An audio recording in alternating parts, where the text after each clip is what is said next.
Shigaug Lake on the Cloche Silhouette Trail more or less marks the halfway point of the 78-kilometer loop from whichever direction you come. On our 2022 adventure, this became our midway vacation retreat. We spent 2 perfect days and nights here, enjoying the crystal clear water, taking in the surrounding views, and pigging out on our extra food. We were both excited to be revisiting it when it came time to book this year's hike. When we woke up on the morning of day 4, however, the beauty of the location was the last thing on our mind. The wind and ominous skies of the previous afternoon had brought some much needed rain to the area, just as the evening had settled in. We awoke on day 4 to a persistent drizzle that didn't exactly give the impression of wanting to stop anytime soon.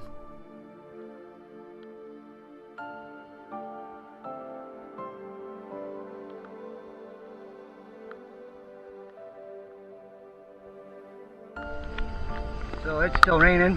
Sugar Pie sporting her new rain jacket. Yeah, it's working. Yeah, we're gonna need it today because it's gonna rain pretty much all day. We're not gonna be able to have too many views for you.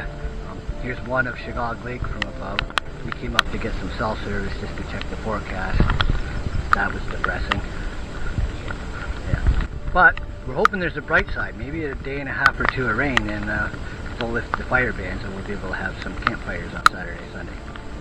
Yeah, fingers crossed. So we're all packed up here on our rainy day 4. Sugar Pie's got her pack on, everything. Look at that, she's ready to go. She can't wait. We have no choice but to do a little hiking in the rain today. Is what it is. We got to go to Boundary Lake. It's only a long ways, so it'll be good. Are we ready? Yep, ready. This lake had really become a favorite of ours on this trail. Saying goodbye was a little bit sad. We spent 3 nights on this lake now over the past 2 summers. It's sort of like a little home Killarney for us. Very true. Having covered half the trail in just 3 days so far, day 4 would be our shortest on the trail up to this point. Covering just 8 kilometers, we would make our way from H32 on Shigaug Lake to H35 on Boundary Lake. While we weren't necessarily fans of hiking in the rain, the deer flies and mosquitoes absolutely loved it. And we hadn't even made it back onto the main trail before needing to put on the bug spray and head nets. Although Sugar Pie was just about completely covered in clothing, the mosquitoes had gotten especially skilled at biting through her tights. They get you through the pants, huh? Yeah, they do. The first part of our day, like most days on this trail, involved another of those seemingly never-ending climbs to get the muscles good and warmed up. Most of this hike so far has been within various forests and valleys, as we've worked our way up, over, and down several of the Cloche Mountain ridges, broken up by a few moments here and there on top of the ridges themselves, and it's there where we've gotten the most amazing views so far.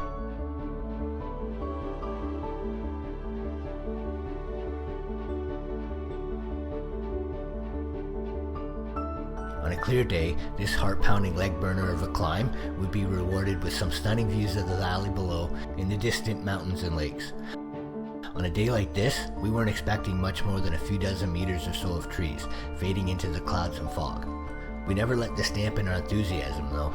After 3 hot and sweaty days on the trail, we were thinking a morning of rain would go some ways towards keeping us cooler, and hopefully a little ways towards washing some of that sweat smell off of us and out of the clothes that we were wearing. We were half right. It did keep us cooler. As cheerful as we were, there was some disappointment in reaching one of the prettiest sections of this entire trail and not actually getting to see much of it. This made us all the more thankful for the clear and perfect weather of the year before, because what you're looking at is why people come here and do this to themselves. You can challenge yourself just as much, both physically and mentally if you wanted, without going any further from home than the nearest fitness center or gym. And there are hundreds, if not thousands of places to camp all over this province alone. But nothing compares to being here. As we continued along the ridgeline, the clouds below would slowly open up. And by the time we approached Little Mountain Lake, while still raining, we were treated to our first of those Killarney Lake views of the day.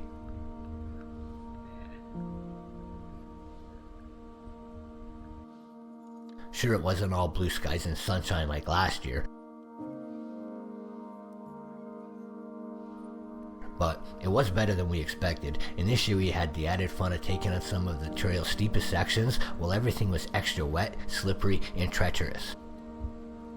How could we complain? Besides, Sugar Pie has exceptional agility and on a dry day, all of the coordination of a newborn baby deer. What could possibly go wrong on a day like this?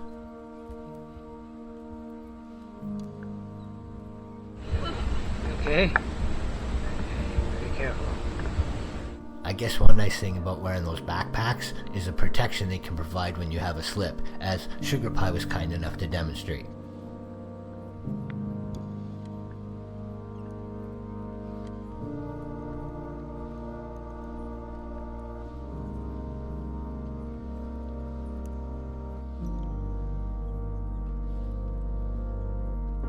As sketchy as it all might look, if you're wearing the proper footwear and take a little more time to watch your steps, it's not as bad as Sugar Pie might make it look sometimes.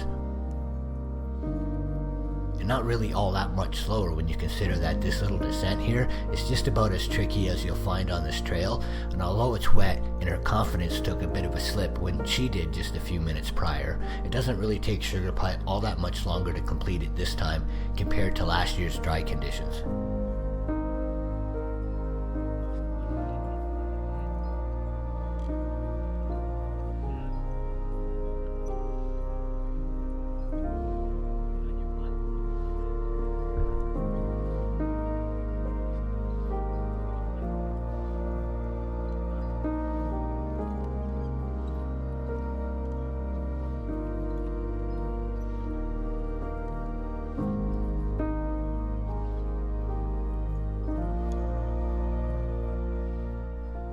Of course, when conditions are a concern, we're always there to lend one another a hand. At least I am, and Sugar Pie likes to think she is. But if she ever tried to catch me, we'd likely both get hurt, and we don't want that.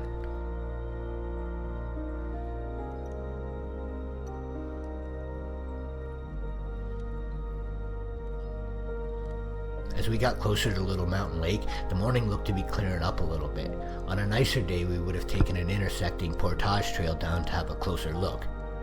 But, having been there before, Sugar Pie was more eager to get started on the long climb back up to the ridges. So, that's what we did.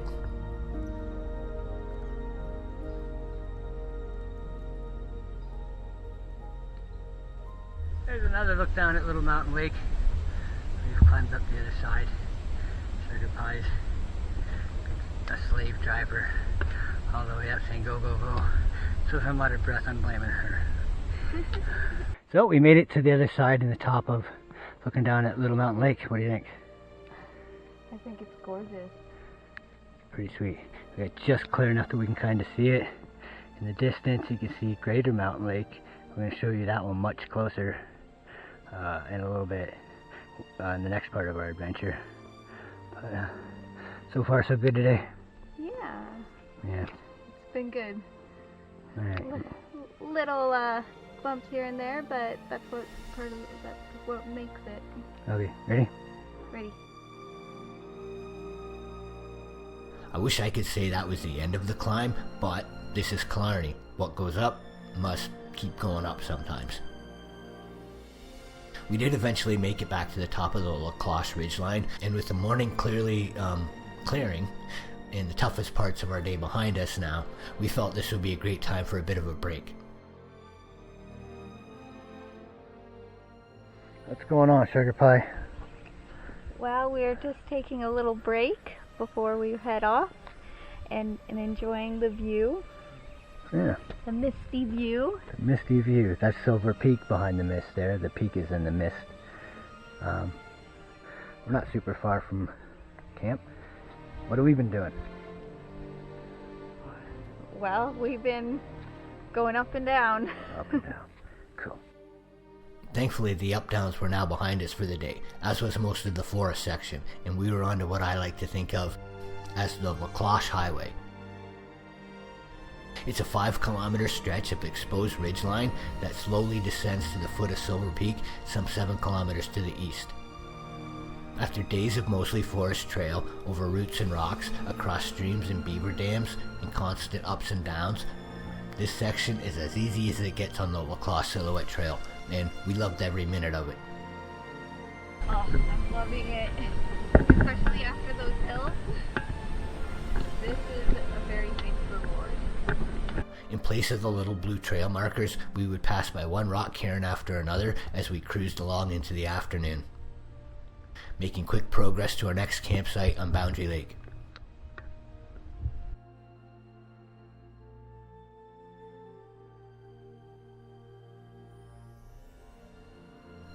Before too long, we encountered a cairn so tall and distinct that even Sugar Pie was able to remember it from last year.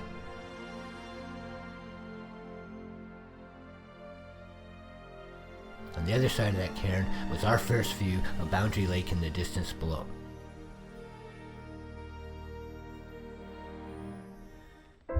Which meant we had one more tricky descent to one more ridgeline, then in no time at all, we would reach the cutoff to our camp for the night.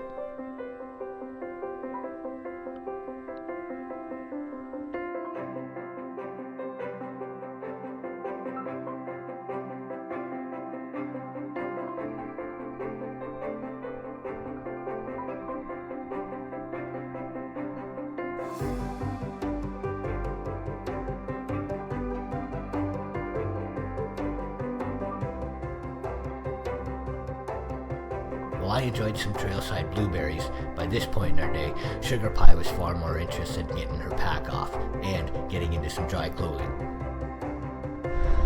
Yay! We have arrived at the other side on Boundary Lake.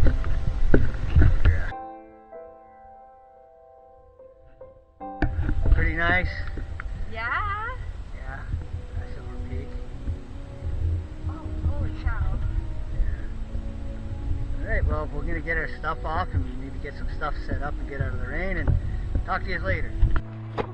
Yep, who in there? Putting up the tarp.